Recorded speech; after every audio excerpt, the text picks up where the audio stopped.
कलयुग की 5 सत्य भविष्यवाणी। भगवान ने पहले ही क्यों बता दिया था कि कलयुग में लड़की के विवाह में लाखों रुपए खर्च किए जाएंगे। बात उस समय की है जब पांचों पांडवों को वनवास हो गया था।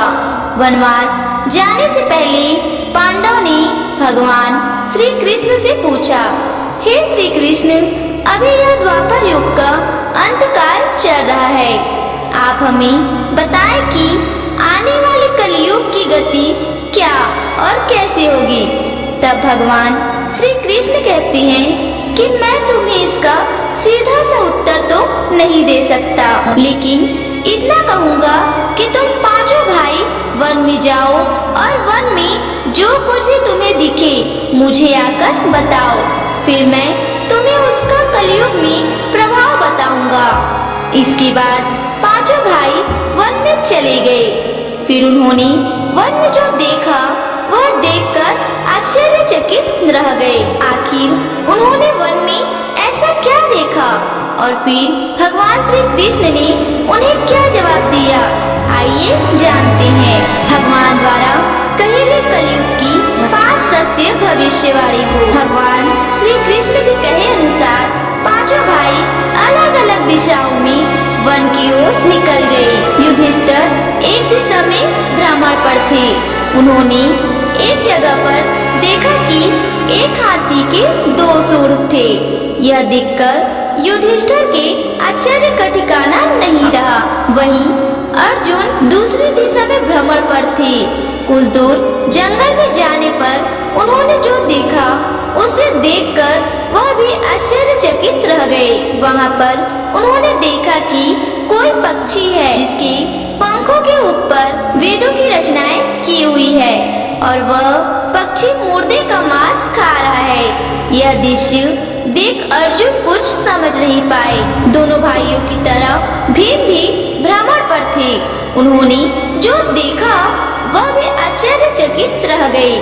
उन्होंने देखा कि एक गाय ने एक बछड़े को जन्म दिया, लेकिन बछड़े के जन्म के बाद गाय अपने बछड़े को इतना चाट रही थी कि उसका बछड़ा लहूलुहान हो गया।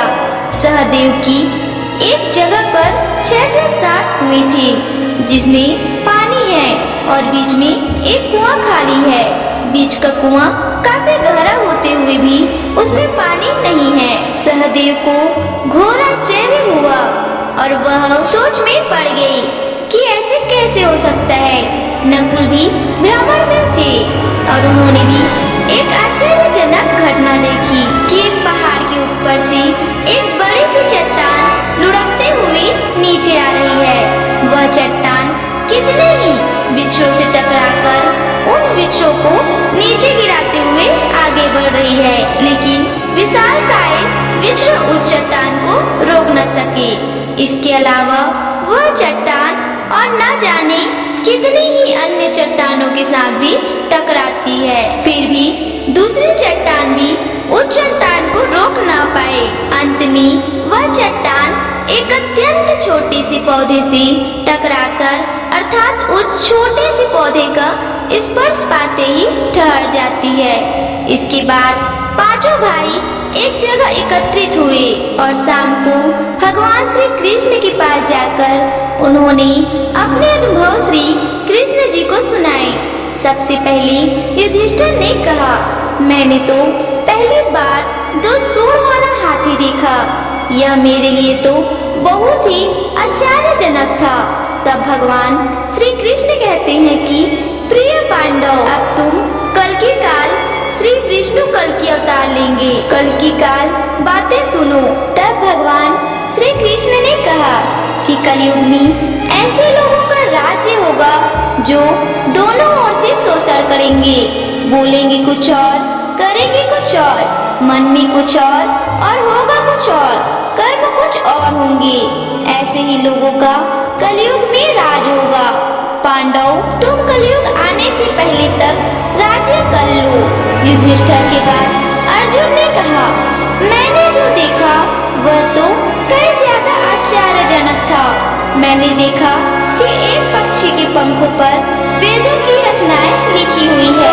पक्षी मुर्दे का मांस भगवान श्री कृष्ण कहते हैं कि कलयुग में ऐसे लोग रहेंगे जो बड़े ही ज्ञानी कहलाएंगे, विज्ञान की चर्चा करेंगे, लेकिन उनके आचरण राक्षसी होंगे।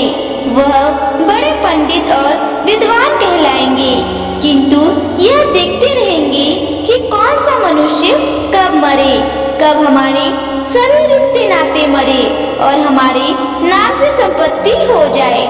भगवान श्री कृष्ण अर्जुन से कहते हैं कि हे अर्जुन, राजनीति के व्यक्ति विचार करेंगे कौन से मनुष्य को मारा जाए और राजनीतिक गद्दी हमारे नाम पर हो जाए। कलयुग के लोग हर जाति धर्म पर प्रमुख पदों पर बैठकर विचार करेंगे कि अब किसका साध्य हो और कौन कब किस पद से हटे और हम उस पद पर चढ़कर बैठ जाए। चाहे कितने भी बड़े लोग हो, परंतु उनकी दृष्टि धन और पद के ऊपर ही रहेगी। ऐसे लोगों की ही बहुतायत होगी और कलयुग में ऐसे लोगों का ही राजकाज होगा। अर्जुन के बाद भीम ने अपना अनुभव भगवान श्री कृष्ण को सुनाया। भीम ने कहा कि मैंने तो यह देखा कि एक गाय अपने बछड़े को जन्म देने के बाद इतना चाटती है कि बछड़ा लहूलुहान हो जाता है। तब भगवान श्री कृष्ण कहते हैं कि कलयुग का मनुष्य शिशुपाल हो जाएगा। कलयुग में माताओं की अपने बच्चों के लिए ममता इतनी बढ़ जाएगी कि उन्हें अपने विकास का अवसर ही नहीं मिलेगा। मोह माया में ही घर बर्बाद हो जाएगा। किसी का बेटा घर छोड़कर साधु बनेगा तो हजारों लोग उस साधु के दर्शन करने को तरसेंगे, और यदि उनके अपने बेटे ने साधु बनना चाहा तो रोएंगे कि मेरे बेटे का क्या होगा। इतनी ज्यादा ममता होगी कि लोग अपने बच्चे को उस मोह माया और परिवार में ही बांधकर रखेंगे। उसका जीवन वही खत्म हो जाएगा। तब भगवान श्री कृष्ण भीम को समझाते हुए कहते हैं कि हर मनुष्य को यह जानना जरूरी है कि वास्तव में लड़के तुम्हारे नहीं हैं, वह तो बहुओं की अमानत है और लड़कियां जमाइयों की अमानत है।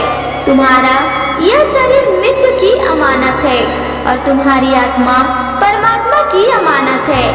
इसलिए तुम्हारा अपने स्वास्थ्य संबंध को जानना आवश्यक है। भीम के बाद सहदेव ने भगवान श्री कृष्ण से कहा कि हे श्री कृष्ण, मैंने यह देखा कि एक जगह पर 6 से 7 बड़े कुओं के बीच एक गहरा कुआं बिल्कुल खाली है, जबकि ऐसा संभव कैसे हो सकता है।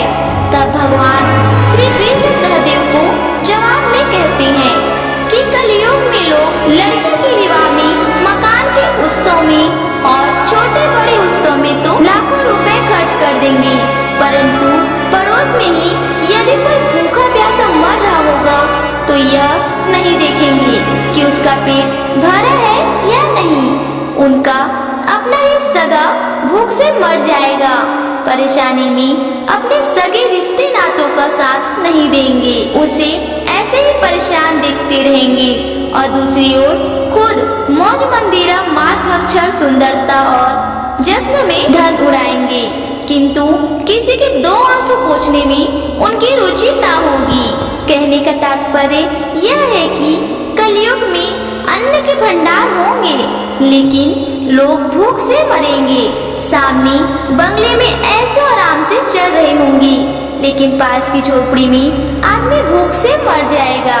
एक ही जगह पर असमानता अपने चरम पर होगी। वहीं बेटा अपने वृद्ध माँ बाप को बुढ़ापे में उन्हें नहीं देखेगा, और कुछ माता पिता भी धन के लिए अपनी औलाद में भेदभाव करेंगे।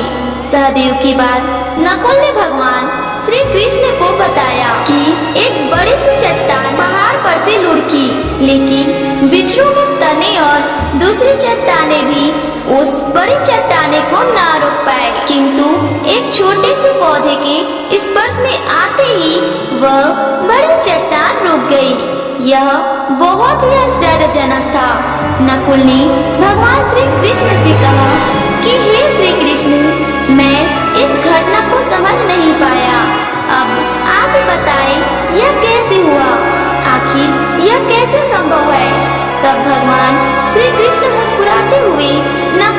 कहते हैं कि कलयुग में मानव का मन इतना नीचे गिर जाएगा कि उसका पतन होना निश्चित होगा।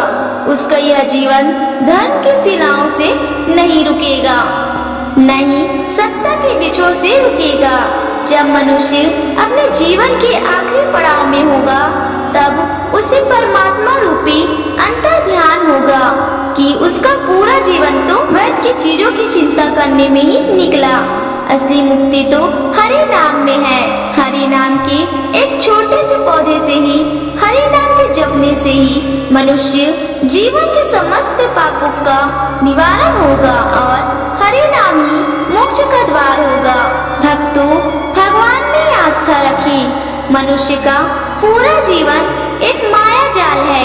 मनुष्य को उम्र के अंतिम पड़ाव में ही एहसास होता है कि मंजिल केवल परमात्मा है। यही पड़ाव पूरे जीवन की कर्मों का लेखा जोखा दिखा देता है। इसलिए केवल हरि नाम ही कलयुग में मोक्ष पाने का एकमात्र उपाय है। तो दोस्तों, कैसी लगी आपको हमारी यह जानकारी? कमेंट करके जरूर बताएं। और अगर आपको हमारा यह वीडियो अच्छा लगा हो तो वीडियो को लाइक और चैनल को सब्सक्राइब करना बिल्कुल भी ना भूलें। धन्यवाद।